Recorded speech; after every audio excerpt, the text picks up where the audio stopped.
right, it's morning huddle time. Good morning. No, I'm not saying it works. I wish you I'm just saying it Godspeed. happens. Godspeed with all of that. I think that's really, really nice. I'm not sure what kind of success you're going to have with that today, because the world, my friend, has changed.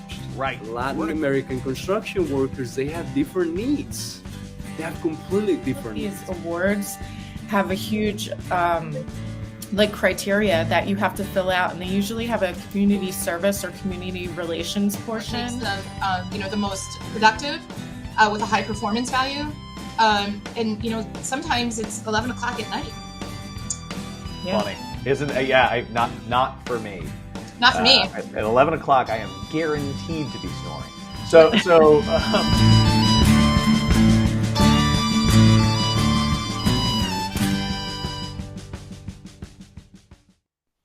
It's morning huddle time. Good morning. I'm Chad Prinky. I'm here with Stacy Holzinger as always, and our guest Hillary Ghent. Stacy, how are you this morning?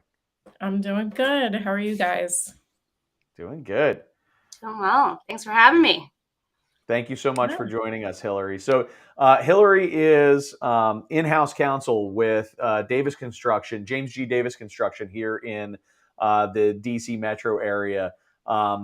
Hillary, tell us just a little bit about Davis, terms of like location, size, yada, yada. Give us a little bit of background on the company that you work with. Sure. So Davis is a general contractor. We're based mainly in the DC metro area. Our office is in Rockville. And we do work in the Northern Virginia, DC, Maryland area. We also have a Philadelphia office. We're at 400 or so employees, and we've been around for more than 50 years. And yeah. Awesome. Certainly in this area, known for doing some of the best looking and highest quality award-winning projects. And so kudos to James G. Davis and all the work that you guys do. I think, also lots of my friends and clients in the specialty contracting community have really positive relationships with Davis by and large. So you're doing something right overall when you can have a whole bunch of work and subcontractors like you. That's great to hear. And certainly value our partnerships with subcontractors. And we are going to get into some subcontractor chat today in terms of some of the stuff that we're dealing with. But before we do, I just give a little bit of background, Hillary. How long have you been with James G. Davis, and exactly what is your role in that environment? Sure. So I've been with Davis 8 years. I am in-house counsel, so one of two attorneys that we have at Davis. Before coming to Davis, I worked at a small construction litigation firm. I worked on a big case for Davis, so got to know our general counsel, my boss now, and some of the people at Davis, and had an opportunity to come work in-house at the end of that case about 8 years ago. So in my role, one of the main things I do is contract related. I negotiate and deal with all of our prime contracts, so with the owner, and then manage subcontractor issues. I work on compliance, like for example, wage theft that we're talking about today, and just try to hold Davis's hand through all of our various legal issues that come up. Awesome. So let's start the pivot toward our topic today. So wage theft. Which is something that you have been I don't know how willingly, I'll be interested in that, but thrust into the public eye here in the past few months. I've certainly gotten a chance to actually see you speak about this and hear you speak and see you speak about this. And it's a part of what really drew Stacy and I to having you on here, because it sounds like just like a, I don't know, ho-hum legal issue. It's not. It's big and multifaceted and complicated. Mm-hmm. And so, Stacy, I'm going to put you in your role as per usual, engaging with the audience here on chat. But let's make sure that we take some specific questions from our audience on ways to navigate some of these changes. And I should also make sure that I'm giving Hillary the space to provide a legal disclaimer which is, yes, Hillary is an attorney. Yes, she is an attorney specifically for Davis. But Hillary, use the specific language that should be used in this situation to make Oh, sure that sure. our Yeah. audience. Just basically, I'm not an expert employment lawyer, so I know enough to be dangerous and probably put my foot in my mouth a little bit here. But anyone that has specific questions related to your company and your employment issues, you should really seek out a expert employment lawyer, which I am not. So Very there's good. my All right, disclaimer. good. So there's the legal disclaimer. With that said, we're going to have the opportunity, I think, to talk about, if you have specific questions, we should talk about them. Just understand they're not legal advice, and that you should seek legal advice specifically from your attorney. Yeah. All right, good. Let's get rolling. Stacy, we'll see you in a bit. See ya. So, Hillary, I think one of the things that drew me so much into this topic was the fact that the way this law is being, I don't know if there's been fundamentally a change in the law or really just an enforcement of a law that's been in place for quite some time, but that the change that it would really kind of force, or that it is forcing in the industry, is it's pretty it's pretty seismic. So take a moment, if we can, and just describe a little bit what is wage theft as it relates to the construction industry, and maybe answer that question about, is this a new set of laws, or these laws that have existed? What's happening right now? Sure.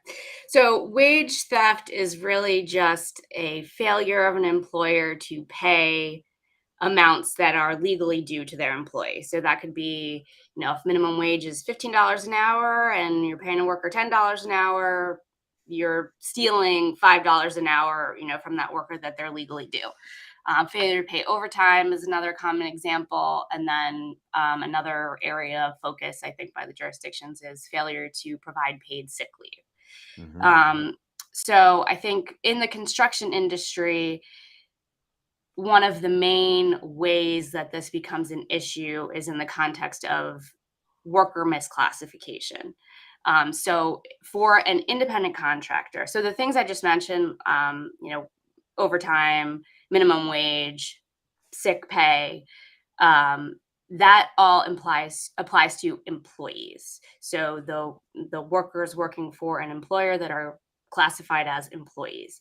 Yep. An employer does not have to provide those same things to an independent contractor.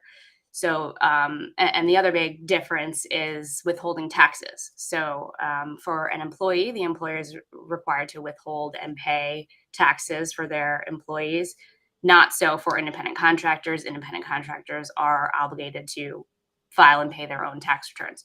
So the issue really comes up in the construction industry, where a company hire somebody as an independent contractor, but that worker legally qualifies as an employee and so should be paid minimum wage, overtime, sick pay, have their taxes withheld, et cetera, et cetera.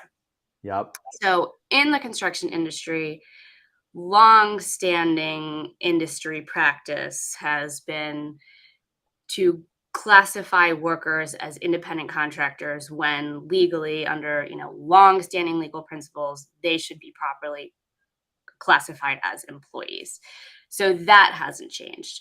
I think what has changed more recently in the wage theft context is the enforcement of the issue and the roll up of liability from the company that itself is misclassifying its workers to a higher tier subcontractor, all the way up to the general contractor. This is recent in the last couple of years. Exists in DC, Maryland, Virginia, and not every state across the country, but it's continuing to roll out in jurisdictions across the country. So states or jurisdictions themselves are creating laws flowing up that liability, and then also giving the workers themselves, it's not just enforcement by the government agency, they're also giving workers themselves that ability to seek remuneration up the chain, not just from the company that hired them as well. Excellent. So that was a phenomenal description. I think, you know, I've been around this now for at least 6 months, where I've been doing lots and lots of research and reading about. I think you just put it so extremely succinctly, and I think can I just repeat back to you in simple terms how I understand it, and then you make any corrections? Sure. I think what you're saying is that so the first question perhaps is, am I actually hiring an independent contractor, or is this person legally qualified to be a W-2 employee? And the answer to that, I think, in most cases now, is if that person is out on your job site, right? If that person is working for if that person is working for a company on a job site, that they are in most cases legally qualified to be W-2 at this point. Yeah, I mean, generally, if they're doing the work of your business. So, like, for example, if you're a painting company and you've got your own employees that are out there painting and you need some additional labor, and you go to a lower tier and you say, I need some additional labor, and they come out and they're painting, then those people, generally speaking, should be qualified as employees, not as independent contractors. If they come out to fix the painting company's trucks, then that would be a subcontractor, right? That would be an independent contractor that would qualify as that. But if they come out to paint, they're doing the work of the company. Okay, so that's one classification, and I think that has been, you know, a hard fought discussion, but one that's largely settled law at this point. Yeah, and I mean, it's not that you can't ever have somebody legally qualify as an independent contractor. I think just in the industry, the reality is that, generally speaking, if you have somebody out there doing the same work that your company is doing, they should be classified as an employee. Yeah, I heard in one of the forums that I sat in on, I heard the speaker, who's an employment lawyer, say, guys, if there's somebody working out on the job site doing the work of your company, they really need to not be an independent contractor at this point. That's just something you need to be, you know, as a general rule, be thinking about. So then the next piece of this is the as you said, longstanding norms, and I think I found in different market sectors, it's more common than in others. So in wood frame multifamily, as an example, it's really, really common that the vast majority of the subcontracting community is using very few of their own in-house labor, if any, and they're really leveraging third party, right? A lower tier subcontractor that was really there to provide the labor on that job. And so that's been their business model. It's really been the way that they've been running things for a long time. So all of a sudden, the ability to not just punish the lower tier subcontractor for violating wage theft by, and again, how does that happen? Paying people piecework that maybe doesn't ultimately add up to minimum wage. Whoops, that person worked slow, so it didn't add up to minimum wage. Paying people piecework, and they are putting in 12-hour days, and it doesn't add up to minimum wage plus at least overtime. There's another opportunity, right? So exactly as you described it. But now these entire companies who this electrical contractor who has very few actual electricians on their team, but mostly just kind of employs management level folks, project managers, estimators, and then maybe foremen and superintendents. How are they supposed to get these people out on their project? How are they supposed to staff their projects when they don't actually have internal staff? So you, as Davis, why did you make the decision to start, kind of requiring that your subcontractors do this? And I'll say you're pretty early on in that, right? Like they're not every GC has embraced this idea. Why did Davis say, guys, we're not just going to let the law handle this. We're going to handle this. We're going to write it into our contracts. Well, let me just clarify one thing you said. Please. It's not that you can't use a labor subcontractor. You don't have to, we're not saying that, a company has to have everyone on their payroll. If you use a labor subcontractor, their workers need to be properly classified. Thank you. And that's something that I should have said. That I'll take 20 seconds and clarify that for me, what I'm specifically talking about is a norm that has been created where those labor subcontractors tend to pay their employees as independent contractors, Right. and that the prime subcontractor who hires that subcontractor is doing nothing wrong by hiring that labor sub. But now that prime subcontractor, as well as the general, are liable for that labor subcontractor's wage theft violations if they should occur, which they probably are, right? Like occurring just based on the fact that they're misclassified. Yeah. So why is Davis doing this? I think several reasons. One, the flow up of liability, it's added risk to Davis. So there's that.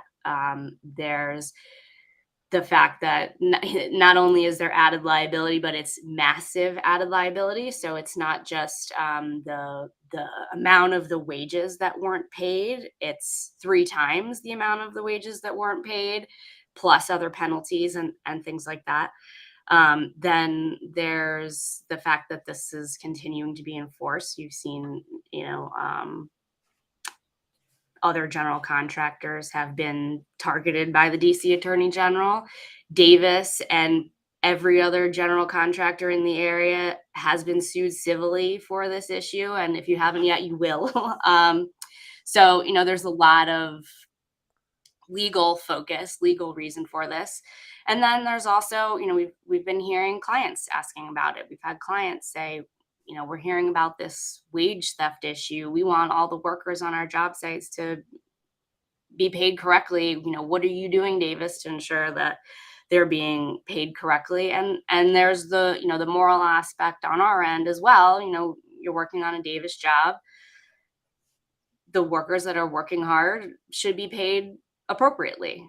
So, there was a lot of different factors. This issue has been kind of bubbling for a couple of years, and we've made a push in the last year to really make this an area of focus for us corporately. We rolled out a new subcontract exhibit that doesn't really say anything different than what our subcontract has already said for years. Yeah, what it says is you have to comply with employment laws, which, you're already legally obligated to do that, regardless of whether Davis or any general contractor tells you. And you need to maintain records to show compliance. And then if there's not compliance and, Davis gets tagged for something that was caused by you or your lower tier, then you are responsible to Davis for that. So, that's what the rider says, which is pretty much what the subcontract already says, just expanded a little bit. And then, like I said, it's been an area of focus for our company. So we've updated our pre-qualification form to, ask some questions about, how do you, as a subcontractor that's going to work on a Davis project, how do you hire people? What do you do, subcontractor, to look at your lower tiers and how they're classifying their workers? So, that gets factored into pre-qualification for working on Davis jobs. And this is really a top-down issue at Davis. This is coming from, the very top at Davis, that this is an important issue for us. We've rolled out company-wide education as well. So I like it or not, the stepped up enforcement and this roll up clause, right? It's really creating change, and I applaud you guys for not waiting for this to be a problem, but instead, working to get out in front of it. You're not alone, but you are leading in that area. So, what does this mean fundamentally to the industry and to your subcontractors? What do you imagine happening, and what are you already hearing? This is it's relatively new, but you have been doing it. What's the feedback so far? So through ABC's held a couple of seminars on this issue. One kind of, targeted to general contractors, another to subcontractors, and then we had sort of a joint session, for everyone to sort of talk about it. And I think the goal is that the whole industry, moves in a new way to no longer misclassifying workers on the job sites, having the workers be paid the legally due, benefits and payment that they're entitled to. But I think it's a difficult issue. It's been longstanding industry practice, as you said. People built their business model and in a different way, and so it's a big ship to turn. But we are trying. I think sort of step one is education. I think not, malintent or not, I think there's a lot of people out there doing things that this is the way it's always been done. And they think that it's normal, and they don't necessarily know that there's anything wrong with the way that they have been doing business. Certainly, there are bad actors out there, but there's probably a lot that didn't appreciate the issue. So trying to get the education piece out there and hope that as more people understand the issue, there's change. I think it bears calling out the elephant in the room with the whole why people have been 1099, right? Like overall, and certainly not hard and fast rule, right? But overall, isn't it fair to say that the majority of the labor subcontractors who are 1099ing people and who are the potential root cause, not, I'm not saying they have been doing things wrong, right? But they're the potential root cause of these wage theft issues. The reason these people are 1099 is because they can't be W-2'd. That in fact, they're an undocumented worker class that the entire construction industry, certainly in our region, and I can only imagine in other regions across the country, has become completely dependent on to perform the work in the field, which is, again, it's an undocumented, primarily Latin American workforce that is 1099 because they don't have legal status in the U.S. When you think about that, what is, what are companies actually able to do to get into compliance here? What are you, how do you navigate that? Hey, everybody now has to be W-2'd, and all these people throw up their hands and say, like, how do I W-2 somebody that isn't documented? What do I do? Yeah. Well, there's two pieces to it. One is, by law, you can only hire people that are legally authorized to work in the U.S. So that's one way to put people on W-2. Obviously, I think it's known, as you said, in the industry, there's undocumented workers, and that's just not going to happen, that everybody is going to be legally authorized to work in the industry. So the other way that I understand that companies have worked towards the W-2 compliance, not necessarily legally authorized to work in the U.S. compliance, but is that the workers can get an ITIN, which is an individual tax identification number. And that can be issued to an undocumented worker, and that allows the employer to withhold taxes for that and pay taxes for that worker, and also gives the workers themselves certain benefits, like, for example, in many states, having an ITIN allows you to get a driver's license and open a bank account. and send your kids to the local schools, and things like that. So what we are seeing, some of the companies that are working to solve this wage theft issue, they have converted to ensuring that all of their workers have these ITINs. They are all paid W-2, and taxes withheld and paid. And so that is one way towards dealing with the misclassification and wage theft issue. Yeah, man, the labor force, that takes a leap of faith for that worker, right? For that worker to have the guts to put themselves on the radar if they're currently undocumented.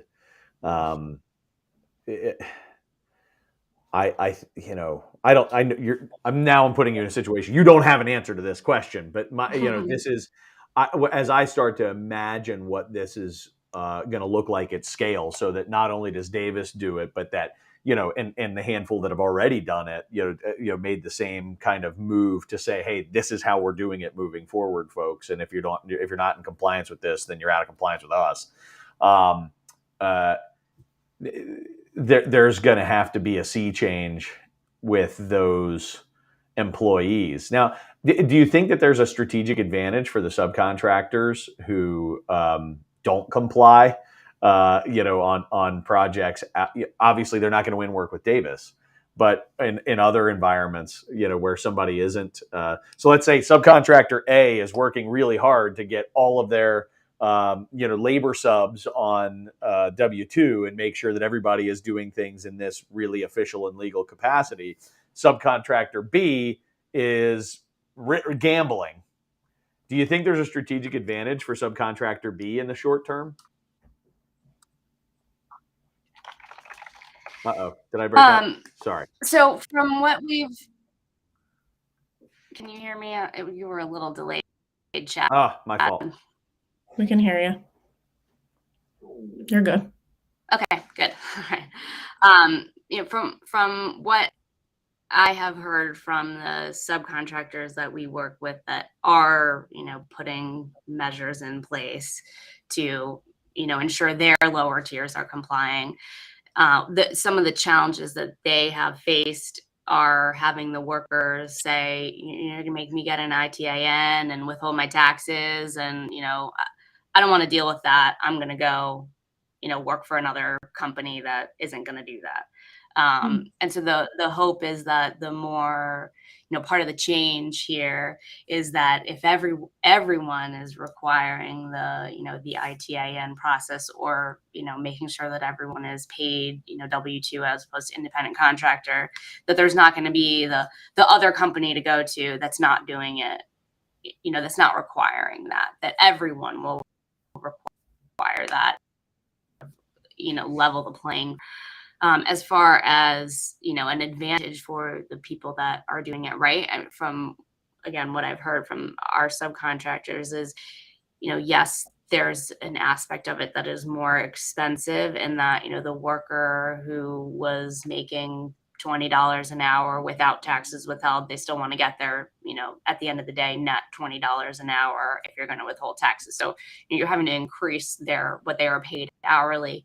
But they have seen some efficiencies in, now I'm paying attention to when everyone clocked in and when everyone clocked out, and, I'm seeing the actual hours worked on the job site, and maybe I was overpaying before, for paying for hours that weren't actually worked. But now, I know you were there from, 7 to 3, or, whatever it is. And that's what your paycheck is for. So, we that benefit. So one thought that I have on this is that, maybe the subs that continue to kind of be on the wrong side of the law here will have a strategic advantage once, until that general contractor ends up getting nailed for a lawsuit because they hired that subcontractor, and that subcontractor was using labor brokers that hadn't gone through the process of securing ITINs, vetting their employees, yada yada yada. And so they might be lower this time, but once the treble damages and the fines come in, and everybody's written a 7-figure fine check, what you thought you saved went away really, really fast. And so it speaks to what you're saying, Hillary, about the whole idea that we're trying to, it needs to be kind of a movement, and people do need to get on board with this. And it's happening. It's absolutely happening, particularly in the district. I imagine that it's going to be happening outside the district. I already know I have clients that are in the Southwest and that are in the South, where it's starting to happen in those markets. This is going to be more than just a localized issue, and I know it already is more than just a localized issue. You look at New York City, you look at down in Florida. I know that they're enforcing this in Miami. So anyway, we have a couple of questions here. And I know, Stacy, you're a trooper, but you're super under the weather today, so I don't want to make you overdo it. So I'll. All right, you want to take a shot at Ike's question? Well, you can take a shot at Ike's. I think that's more in your, and then I'll get to Josh. All right, very good. So Hillary, Ike Casey, who is the president of the ASA, right, the American Subcontractors Association in DC.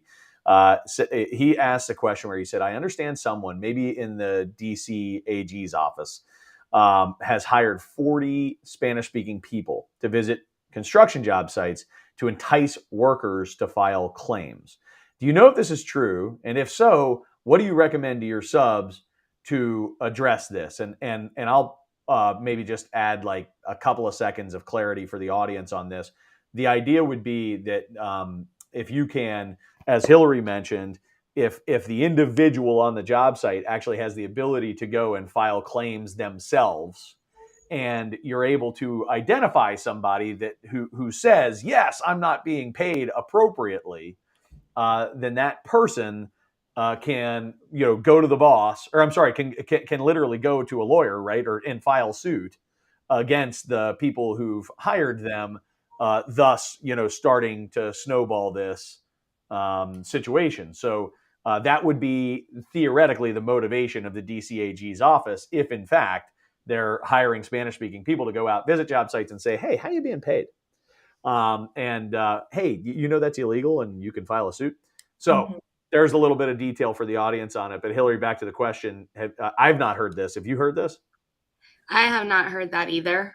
I haven't heard that. I wouldn't be surprised if that was true, but I haven't heard that. And I think, at least from the civil lawsuit side, where the workers themselves are filing lawsuits, I mean, putting aside the AG, it's really a plaintiff lawyer's dream, because you just need to convince someone you're going to get what you weren't paid ×3, and you can sue your direct employer, you can sue the person above them, you can sue the person above them, and all of them are jointly and severally liable, and they have to pay your attorney's fees. So it's a plaintiff lawyer's dream, and I'm surprised that there haven't been more lawsuits than there already are on this topic. But I guess as far as what do we recommend that subcontractors do? I mean, I think if the jurisdiction is entitled to send people to the job sites, there's not a whole lot that can be done about that. So I guess my recommendation would be make sure everyone's being paid correctly, and then you don't have a problem. Yeah, I was just going to say, I think that the way that they're setting this up is that the only way to do this is to get in compliance. You've got to get in compliance, and so if you're not, you are going to be a target, particularly inside Washington D.C., but definitely also in Maryland, also in Virginia, but for sure, if we needed more reasons, as if subcontractors needed more reasons to be afraid of working in D.C. There's another. So, all right, Stacy, I think we have one or two other questions. Josh was curious, how are contractors vetting the labor brokers? That's a good question. So I don't know. Yeah, I don't know I don't know personally what many different subcontractors are doing. I know, some of the ones that we've talked to, they sort of have trusted brokers that they work with, that they've, put them through training and sat down and said, this is what we are going to require of you, if you want to work with us. And so it's really kind of establishing that relationship and having that education and those discussions. I've also heard, this is one thing that Gilbane, I believe, is doing, is they have expanded their pre-qualification process beyond just their first tier subcontractors. They've started pre-qualifying the next tier down. Yep. So I'm not sure what that process looks like, but that is something that another general contractor is doing it as far as looking at this issue. I love that. That's great. And that's a really interesting thought that the general contractor is taking on that extra step. I wonder what that looks like in terms of actual overhead and enforcement, and how plausible that's going to be to, how sustainable that'll be at scale. And whether, I'm sure Davis is looking at it saying, how's it going? Should we be doing something similar? But, I think, frankly, in the short term, while the violations would, I mean, again, I'm this is anecdotal. I don't have hard stats, but I just know that it's a staggering number of companies that are currently out of compliance on this.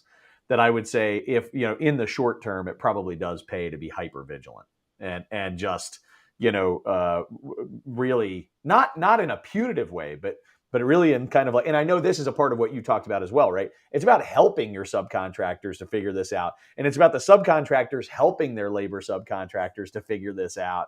And it's about everybody kind of pulling together and doing it, in lockstep. Ike said something in response, which I thought, he said, but the employer spends a ton of money defending him or herself, right? So he said, good answer. But the back to this thought of the AG, right, having 40 Spanish-speaking people out there trying to drum up lawsuits. I'll just say that one of the things that's on my mind is, if I were a labor subcontractor, or if I were a subcontractor, prime sub, I might proactively brand on and message on how we are solving this problem.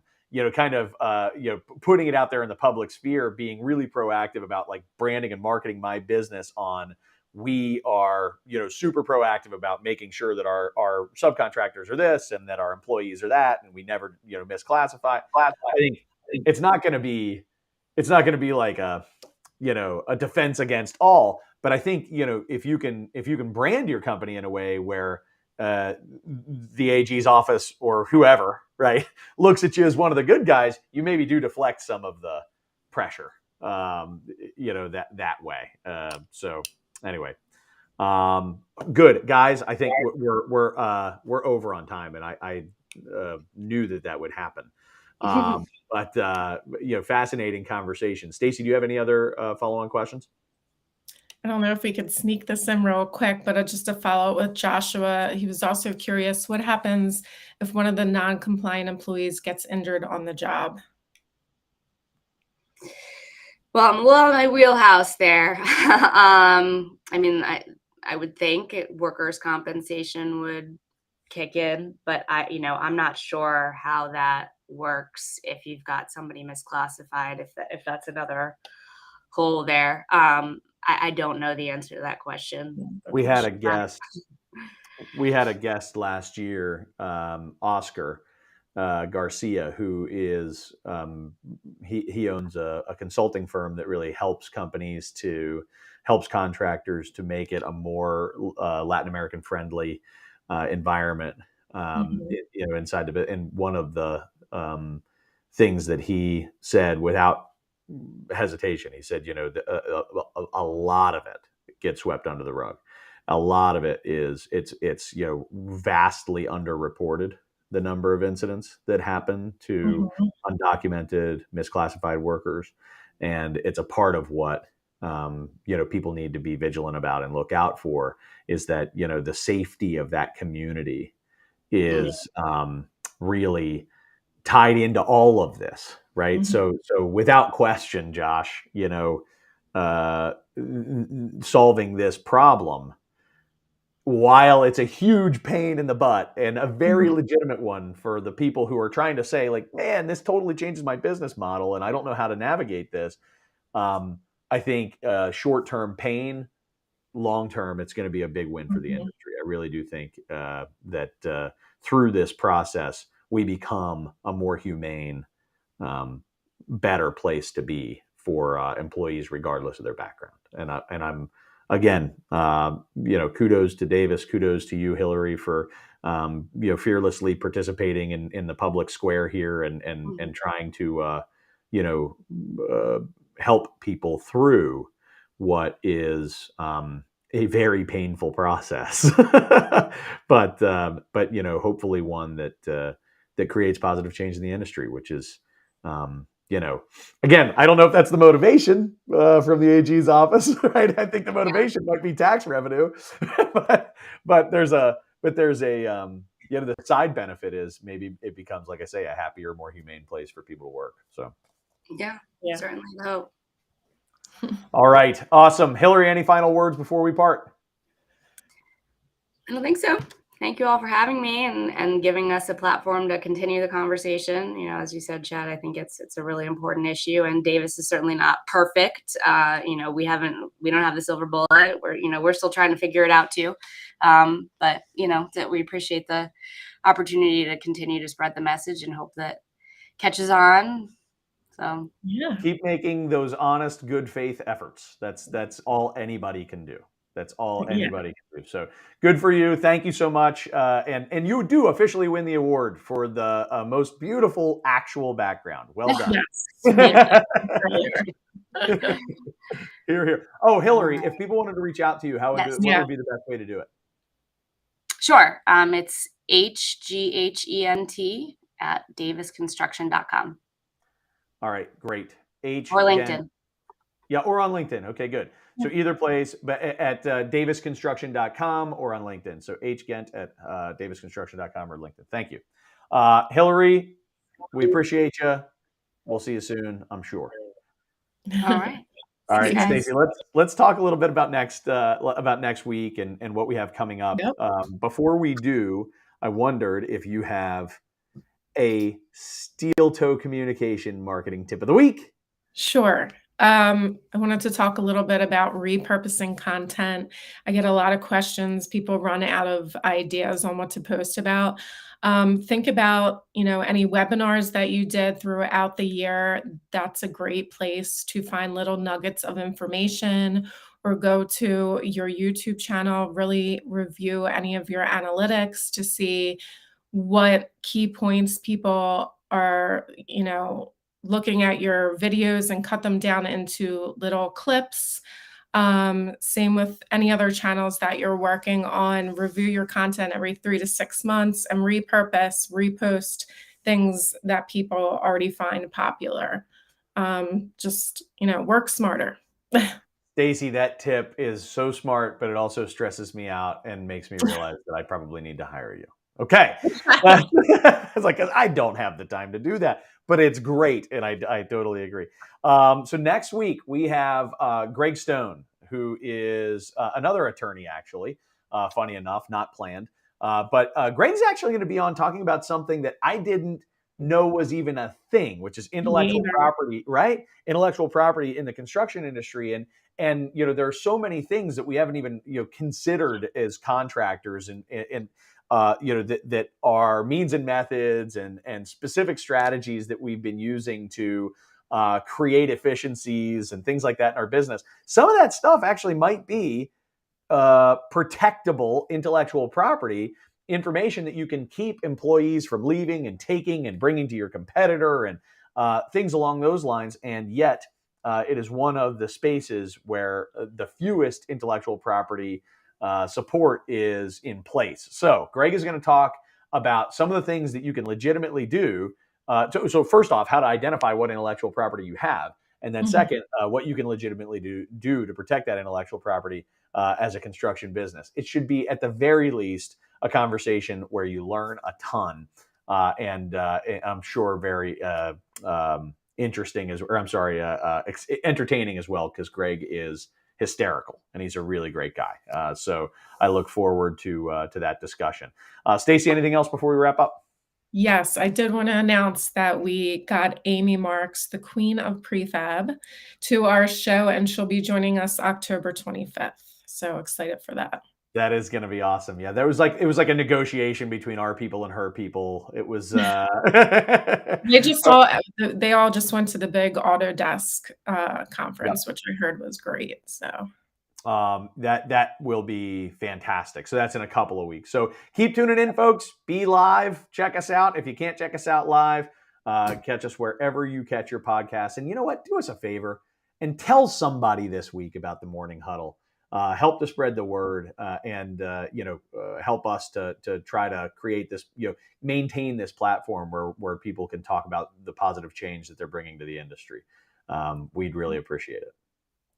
thank you. See you, Have a great Stacey. morning. See ya.